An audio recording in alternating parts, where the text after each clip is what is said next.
So I just completed my alumni book challenge that I am starting, and I know it was a couple weeks ago that I started. I had to get my life in order. I realized that my financial books I lent out because I like to share the knowledge, and so I had to really go through my book stash that I have and see what worked that I wanted to donate. And I donated 3 books. I just mailed them off to Mooresville Heights High School.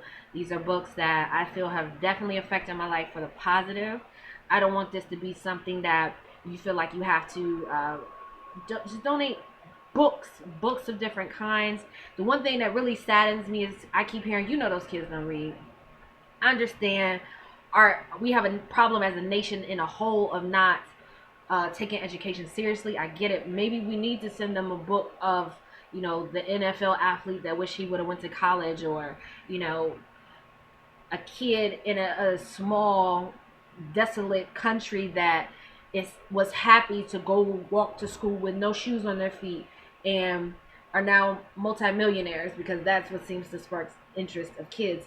But don't say that they don't like to read, because I didn't like to read in high school. I didn't feel, and I say feel because you know I do remember going in there and not coming out with a lot of books, but I didn't feel as a high school student the high school library had books that I was interested in. Now, when I became an adult and I had freedom to go get a book, the books that I read were not things that I know they weren't in the library. The things that interest me as an individual were not in the library. I know that for a fact. And I also remember living in Baltimore and remembering going to the library that I was wanting the books at and being told, no, you can't check these out because you live in the wrong zip code, area code. You live in the wrong side of town. So your library card, you're not in this district. You can't rent these books out. And knowing that those books weren't where I lived at the time. So I think that we need to start making knowledge readily available for these kids. Different type. Don't leave it to just, financial books, blah, blah, blah, blah, blah.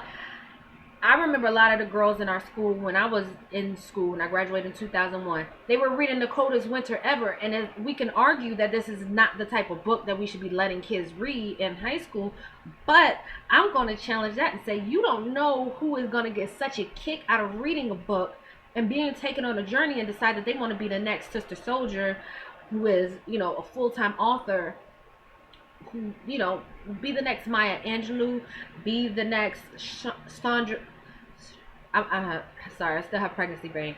Chandra Rhimes, have to say it correctly, and just go beast mode when it comes to writing. So don't think that there's a book that you have that you feel like you can't donate. On the original alumni challenge, I have books that I've read, everything from The Secret to The Four Agreements.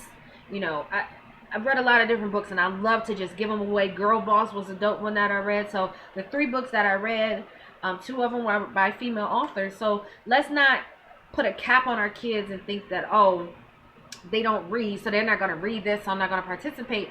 Give them a chance to pick from a plethora of books that you as an alumni of your school feel, this is dope. I wish I would have read it sooner. I think the kids would benefit from reading this. You don't know, out of all of those kids in that school, who might pick up that book. You can't say that they don't like to read if you never give them a chance to pick from some incredible books. And one thing that I say, and I remember writing my book report, is I think it was ridiculous, I paraphrase my report, that you want us to spend our summer reading Huck Finn, which I like to refer to lovingly as the Book of 1,000. Over the summer, when there's so many other books that you can give us to read as mandatory reading for our summer. There are books that, again, are from nothing to something stories, or how to start your own business. It's actually February, it's Black History Month, so books on inventors that people never talk about.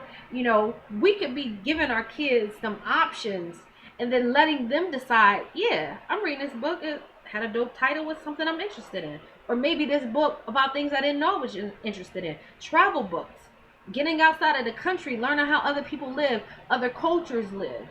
Stop being so, I was culture shocked when I left Ohio and I moved to Arizona. I was culture shocked. I was shocked again in culture when I moved to Atlanta and I saw that it's a melting pot, So let's not keep saying, because I keep hearing it and it's making me sad, those kids don't read. stop, man, stop. Let's give these kids a chance. I saw the news report of them donating to Flint. If that's already where their minds are, that we want to affect some change, let's give them the knowledge to do so and stop putting a financial distance or location distance, in between it. Let's be honest. Is there a bookstore in Warrensville Heights? I don't know because I don't live there. But are there books in the Warrensville Heights library that are dope? So I'm sorry this is long. When you nominate, of course, keep it short and sweet. But since I'm the first one, this was my idea. I wanted to give you guys just kind of where my mindset is. And here are my nominees. Again, I still have pregnancy brain. I'm going to try real hard to remember because I threw away my paper and my phone deleted my video from earlier. So, Maya Annette Smith, Erin Mims, Leela Stewart, Tia and Tana Burks, Jennifer Taylor, all my ladies, all my guys, Richard Yancey, my brother, Dwayne, Debo, Griffin, and my big bro, Chandler Medley. So those are my stand-up guys, my home girls. I'm going to hold you accountable.